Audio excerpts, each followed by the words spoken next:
El Sharq TV, a dissident voice raised from Turkey that would otherwise not be heard.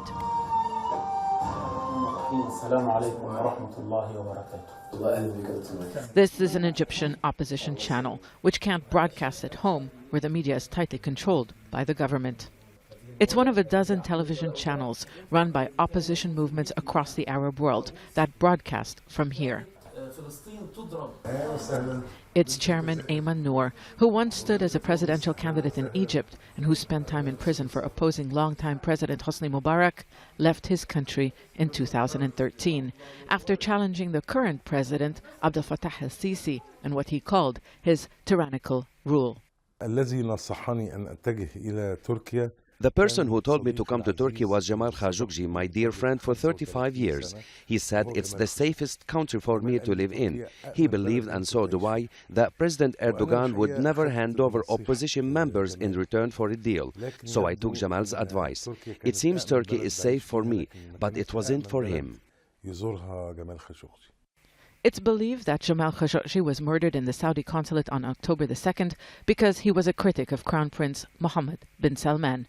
Many Arabs who spoke out against those in power and called for democracy ended up living in exile in Istanbul.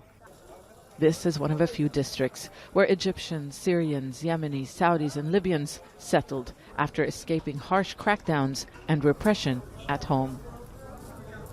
It was the Arab Spring in 2011 that forced many people to leave their countries. Syrians opposed to President Bashar al-Assad, members of Egypt's now outlawed Muslim Brotherhood group.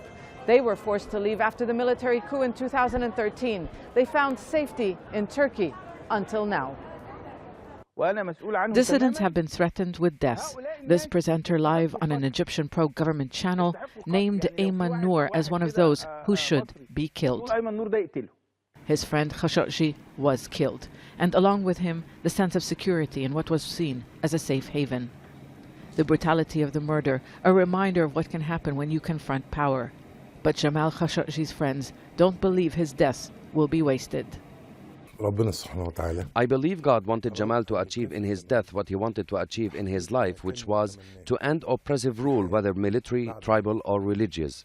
I think his death will be a turning point in the region to get rid of these regimes. Khashoggi wasn't alone. Those who fought for new leaderships have found a place in Turkey, which has been described by some as the last corner of the Arab Spring. Jamal Khashoggi's death has rekindled their demand for change. Zeina, Khodr, Al Jazeera, Istanbul.